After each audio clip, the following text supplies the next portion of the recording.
आज हम परंपरागत राजनीति विज्ञान का क्षेत्र या परंपरागत दृष्टिकोण के अनुसार राजनीति विज्ञान का क्षेत्र के विषय में अध्ययन करेंगे। पिछली क्लास में हमने परंपरागत राजनीति विज्ञान का अर्थ एवं परिभाषा के विषय में अध्ययन किया और आज हम इसके क्षेत्र के बारे में अध्ययन करेंगे। परंपरागत राजनीति विज्ञान का क्षेत्र से हमारा तात्पर्य है कि उस विषय के अंतर्गत किन किन बातों का अध्ययन किया जाता है, ऐसी कौन कौन सी बातें हैं जिनका इसके अंतर्गत अध्ययन किया जाता है, अर्थात उसकी विषय सामग्री क्या है। लेकिन इसकी विषय सामग्री के संबंध में राजनीति विज्ञान के विचारक एक मत नहीं है, उनके अलग अलग मत हैं। जिस प्रकार राजनीति विज्ञान की परिभाषा के संबंध में विभिन्न विचारकों ने भिन्न भिन्न विचार प्रकट किए, अलग अलग विचार दिए, उसी प्रकार उसके क्षेत्र के संबंध में भी उन्होंने अलग अलग विचार व्यक्त किए। देखें तो परंपरागत दृष्टिकोण के अंतर्गत राजनीति विज्ञान के क्षेत्र के संबंध में कुछ प्रमुख विचारों के विचार इस प्रकार हैं कि प्रसिद्ध विद्वान गार्डनर ने राजनीति विज्ञान के क्षेत्र को तीन भागों में विभाजित किया है कि राज्य की प्रकृति तथा उसकी उत्पत्ति की खोज, और दूसरा उसने कहा कि राजनीतिक संस्थाओं के स्वरूप, उनके इतिहास तथा विभिन्न रूपों का विवेचन, और तीसरी बात गार्डनर ने बताई कि इस अध्ययन के आधार पर जहाँ तक संभव हो सके राजनीतिक प्रगति और विकास के नियमों का निर्धारण करना, ये उन्होंने कही। इसी प्रकार से गैटेल ने राजनीति विज्ञान के क्षेत्र में तीन बातें सम्मिलित की। एक तो ऐतिहासिक परिप्रेक्ष्य के आधार पर, वर्तमान परिप्रेक्ष्य के आधार पर और भविष्य के परिप्रेक्ष्य के आधार पर। उन्होंने ऐतिहासिक परिप्रेक्ष्य के आधार पर राज्य की उत्पत्ति तथा राजनीतिक सिद्धांतों का विकास, और वर्तमान परिप्रेक्ष्य के आधार पर राजनीतिक संस्थाओं तथा विचारधाराओं की व्याख्या, तुलना एवं वर्गीकरण, और भविष्य के परिप्रेक्ष्य के आधार पर राज्य का भावी अर्थात आदर्श स्वरूप निश्चित करना। और फ्रेडरिक पोलक ने राजनीति विज्ञान के क्षेत्र को दो भागों में विभाजित किया, सैद्धांतिक राजनीति और व्यवहारिक राजनीति। सन 1948 में यूनेस्को के तत्वाधान में राजनीतिक वैज्ञानिकों का पेरिस में एक सम्मेलन राजनीति विज्ञान का क्षेत्र क्या हो इसके लिए आयोजित किया गया। कब? 1948 में। कहाँ पर? पेरिस में। किसने? यूनेस्को ने। इस सम्मेलन ने राजनीति विज्ञान के क्षेत्र के अंतर्गत निम्न विषयों को समाविष्ट किया। वो कौन कौन से विषय थे जिनको राजनीति विज्ञान के क्षेत्र के अंतर्गत शामिल किया? कि राजनीतिक सिद्धांत, कि इसके अंतर्गत राजनीतिक सिद्धांत, राजनीतिक विचारों का इतिहास का अध्ययन, इस विषय को शामिल किया। दूसरा था राजनीतिक संस्थाएं। इसके अंतर्गत उन्होंने संविधान, राष्ट्रीय सरकार, प्रादेशिक तथा स्थानीय शासन, लोक प्रशासन, शासन के आर्थिक एवं सामाजिक कार्य, तुलनात्मक राजनीतिक संस्थाओं का अध्ययन, और उन्होंने राजनीतिक दल, समूह एवं जनमत, इसके अंतर्गत राजनीतिक दलीय प्रणाली, दबाव समूह, वित्त समूहों, सरकारी प्रशासन में नागरिकों की भागीदारी, जनमत का अध्ययन, इन बातों को शामिल किया। और अंतर्राष्ट्रीय संबंधों के अंतर्गत यूनेस्को सम्मेलन में अंतर्राष्ट्रीय राजनीति, अंतर्राष्ट्रीय संगठन में प्रशासन, अंतर्राष्ट्रीय कानून का अध्ययन, इन बातों को शामिल किया। अर्थात राजनीति विज्ञान के क्षेत्र में उन्होंने विभिन्न बातों को, विभिन्न विषयों को शामिल किया और राजनीति विज्ञान का क्षेत्र उन्होंने विस्तृत बनाया, व्यापक बनाया। और इस प्रकार देखें तो विभिन्न विद्वानों तथा यूनेस्को सम्मेलन द्वारा जो राजनीति विज्ञान के संबंध में जो विचार व्यक्त किए गए, उसके आधार पर राजनीति विज्ञान के क्षेत्र के अंतर्गत प्रमुख बातें इस प्रकार हैं जिनको विहार रूप से हम अध्ययन करेंगे कि इसके क्षेत्र के अंतर्गत किन किन बातों को शामिल किया जा सकता है। तो सबसे पहले देखें तो इसके अंतर्गत मानव का अध्ययन या मानव मनुष्य के राजनीतिक जीवन का अध्ययन, कि राजनीति विज्ञान के अंतर्गत मनुष्य के राजनीतिक जीवन का अध्ययन किया जाता है, मानव का अध्ययन किया जाता है। कि राजनीति विज्ञान के अध्ययन का केंद्र बिंदु व्यक्ति है। राजनीतिक संस्थाएं व्यक्ति द्वारा ही संचालित होती हैं। यदि राजनीति विज्ञान व्यक्ति का अध्ययन नहीं किया जाए तो उसका अध्ययन नीरस ही रहेगा, क्योंकि सारी राजनीतिक व्यवस्था व्यक्ति के लिए स्थापित की जाती है और इसलिए व्यक्ति का अध्ययन आवश्यक है। राजनीति विज्ञान व्यक्ति के राजनीतिक पक्ष का अध्ययन करता है। व्यक्ति के विभिन्न राजनीतिक विचार तथा कार्यकलाप होते हैं, उसके द्वारा अनेक कार्य किए जाते हैं, उसके अपने अलग अलग विचार होते हैं, इसको राज्य पूरा करता है और अतः राज्य मानव जीवन की प्रथम आवश्यकता है कि मनुष्य बिना राज्य के अपना अस्तित्व स्थापित नहीं कर सकता और उसको सुव्यवस्थित जीवन जीने के लिए राज्य की आवश्यकता पड़ती है। राज्य व्यक्ति की आवश्यकताओं को ही पूरा नहीं करता, किंतु व्यक्ति के व्यक्तित्व के पूर्ण विकास में सहायता प्रदान करता है। अतः हम कह सकते हैं कि राजनीति विज्ञान व्यक्ति के अधिकारों तथा राज्य व व्यक्ति के संबंधों का अध्ययन करता है। अगला देखें तो राज्य का अध्ययन, कि राजनीति विज्ञान के अंतर्गत राज्य का अध्ययन किया जाता है। हमने परिभाषा में देखा कि राजनीति विज्ञान के अंतर्गत राज्य का अध्ययन किया जाता है। राज्य राजनीति विज्ञान का प्रमुख विषय है।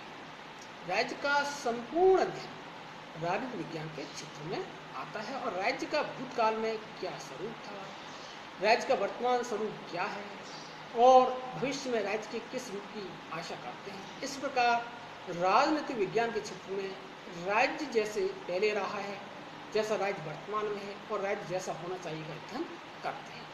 कि राज्य के अतीत का अध्ययन किया जाता है कि राज्य की उत्पत्ति कब हुई, कैसी हुई, उसका विकास किस प्रकार से हुआ। राज्य के वर्तमान स्वरूप का अध्ययन किया जाता है कि राज्य के वर्तमान स्वरूप के साथ साथ उसके उद्देश्य क्या हैं, उसके लक्ष्य क्या हैं, उसका कार्य क्षेत्र क्या है पर विचार किया जाता है। और राजनीति विज्ञान के अंतर्गत अतीत के राज्यों के गुणों के आधार पर वर्तमान राज्य का गठन किया जाता है और राज्य के भावी स्वरूप का अध्ययन किया जाता है कि भविष्य में राज्य का कैसा रूप होना चाहिए। कि राजनीति विज्ञान में केवल राज्य के अतीत की व्याख्या तथा वर्तमान स्वरूप का विश्लेषण ही नहीं, अपितु इन दोनों के आधार पर भविष्य में राज्य के आदर्श स्वरूप की कल्पना की जाती है। तो इस प्रकार से राजनीति विज्ञान के अंतर्गत राज्य का अध्ययन किया जाता है। सरकार करती है, इसका भी परिभाषा पर अध्ययन किया था, जैसा कि राज्य एक अमूर्त संस्था है और सरकार इसका मूर्त रूप है। सरकार राज्य का एक आवश्यक अंग है, ये दोनों एक दूसरे के पूरक हैं और वास्तव में राज्य की इच्छा सरकार के द्वारा ही प्रकट की जाती है। कि राज्य की जो शासन व्यवस्था उसका संचालन सरकार के द्वारा की जाता है और राज्य की जो राजनीतिक व्यक्ति वो सरकार के द्वारा ही पूरी की जाती है। सरकार ही राज्य के कार्यों को संपन्न करती है। इसलिए राजनीति विज्ञान के क्षेत्र में सरकार का अध्ययन अत्यंत आवश्यक है। राज्य अपनी संपूर्णता का प्रयोग सरकार के माध्यम से ही करता है और सरकार अपने सभी कार्य करती है। लोकतांत्रिक शासन व्यवस्थाओं में देखें तो व्यवस्थापिका, कार्यपालिका, न्यायपालिका तीनों अंगों के माध्यम से पूर्ण करती है। और सरकार का स्वरूप राजतंत्रात्मक एवं कुलीन तंत्रात्मक था, लेकिन वर्तमान में सरकार का स्वरूप लोकतांत्रिक हो गया है। और इसके अलावा राजनीति विज्ञान के अंतर्गत स्थानीय, राष्ट्रीय तथा अंतर्राष्ट्रीय समस्याओं का भी अध्ययन किया जाता है। कि राजनीति विज्ञान स्थानीय, राष्ट्रीय और अंतर्राष्ट्रीय क्षेत्र की राजनीतिक घटनाओं, पहलुओं और समस्याओं का भी अध्ययन करता है। आज के लोकतांत्रिक युग में स्थानीय शासन का अपना विशिष्ट महत्व है। गांव, नगर और शहर सभी क्षेत्रों की स्थानीय समस्याओं का निवारण वहां के लोगों के सहयोग से ही किया जा सकता है। स्थानीय स्वशासन की समस्याओं का अध्ययन राष्ट्रीय पृष्ठभूमि में किया जा सकता है और वर्तमान समय में कोई भी राज्य अंतर्राष्ट्रीय घटनाओं प्रभाव से अलगाव की स्थिति में नहीं रह सकता, क्योंकि अंतर्राष्ट्रीय घटनाओं का प्रभाव हर राज्य पर पड़ता है।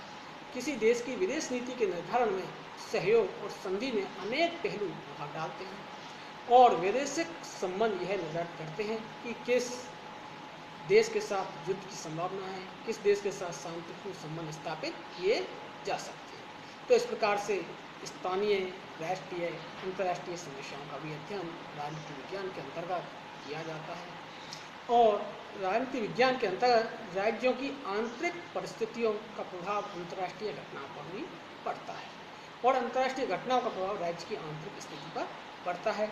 तो हर पहलू पर अध्ययन किया जाता है कि अंतर्राष्ट्रीय कौन कौन सी घटनाएं घट रही हैं और किसी देश के अंतर्गत राजनीतिक व्यवस्था किस प्रकार से संचालित हो रही है, वहाँ की राजनीतिक गतिविधि किस दिशा की ओर जा रही है, देश में शासन व्यवस्था किस प्रकार से कार्य कर रही है, इन सभी पहलुओं का अध्ययन राजनीति विज्ञान के अंतर्गत किया जाता है। और राजनीति दर्शन का भी अध्ययन राजनीति विज्ञान के अंतर्गत किया जाता है कि राजनीति विज्ञान का राजनीतिक दर्शन भी अध्ययन विषय है। इसमें गिलक्रास्ट ने राजनीतिक दर्शन को राजनीति विज्ञान का पूर्वगामी माना है। और प्राचीन काल में देखें तो प्लेटो से लेकर मार्क्स तक जो भी दार्शनिक हुए, उन्होंने राजनीतिक सिद्धांतों का निर्धारण किया। उन्होंने अनेक राजनीतिक सिद्धांत दिए, अपनी विचारधाराएं दी। जैसे अपन देखें तो प्लेटो का न्याय सिद्धांत, उसका साम्यवादी सिद्धांत, और कार्ल मार्क्स के अनेक उन्होंने सिद्धांत दिए। इसमें विभिन्न विचारधाराओं, आदर्शवाद, समाजवाद, साम्यवाद, उदारवाद, गांधीवाद आदि का तुलनात्मक अध्ययन भी किया जाता है। और राजनीति विज्ञान के अंतर्गत अंतर्राष्ट्रीय संबंधों का भी अध्ययन किया जाता है कि राजनीति विज्ञान किसी एक देश की राजनीतिक व्यवस्थाओं का अध्ययन नहीं करता, अपितु अन्य देशों की राजनीतिक व्यवस्थाओं का भी अध्ययन करता है। यह विभिन्न देशों के पारस्परिक संबंधों, विदेश नीतियों, संधियों, अंतर्राष्ट्रीय संस्थाओं के गठन, कार्य आदि का भी अध्ययन करता है कि इसके अंतर्गत विभिन्न देशों के बीच कैसे वैदेशिक संबंध होंगे, उनकी क्या क्या विदेश नीतियाँ होंगी, उन विदेश नीतियों का देश की राजनीति पर और अन्य देश की राजनीति पर क्या प्रभाव पड़ेगा, और अंतर्राष्ट्रीय संगठन, अंतर्राष्ट्रीय संस्थाएं किस प्रकार से स्थापित की जाएं, उन्हें किस प्रकार से व्यवहारिक कार्य करने के लिए प्रेरित किया जाए, उनमें कौन कौन से सुधार किए जाएं, इन सब बातों का अध्ययन राजनीति विज्ञान के अंतर्गत किया जाता है। और राष्ट्र के इन पारस्परिक संबंधों का ही अंतर्राष्ट्रीय संबंधों की संज्ञा दी जाती है। अतः राजनीति विज्ञान को विश्व सरकार की स्थापना के प्रयास हेतु अंतर्राष्ट्रीय संबंधों का अध्ययन करना पड़ता है, क्योंकि आज भूमंडलीकरण के युग में, वैश्वीकरण के युग में विश्व एक एकत्रित होने लगा है, इकट्ठा होने लगा है। तो ऐसी स्थिति में अंतर्राष्ट्रीय संबंधों का अध्ययन बहुत ही आवश्यक है। और इसके अलावा देखें तो अंतर्राष्ट्रीय कानूनों का भी अध्ययन किया जाता है राजनीति विज्ञान के अंतर्गत। राजनीति विज्ञान में अंतर्राष्ट्रीय कानून का भी अध्ययन जरूरी है। यद्यपि प्रत्येक देश की सीमाएं निर्धारित हैं, पर वह सार्वभौमिक है, फिर भी शांति व युद्ध से संबंधित प्रश्न, प्रत्यर्पण, राज्य की मान्यता आदि ऐसे विषय हैं जिनका निर्धारण राज्य स्वयं नहीं करता। इसलिए इस विषय को विधि द्वारा निर्धारित किया जाता है और उसे अंतर्राष्ट्रीय कानून कहते हैं।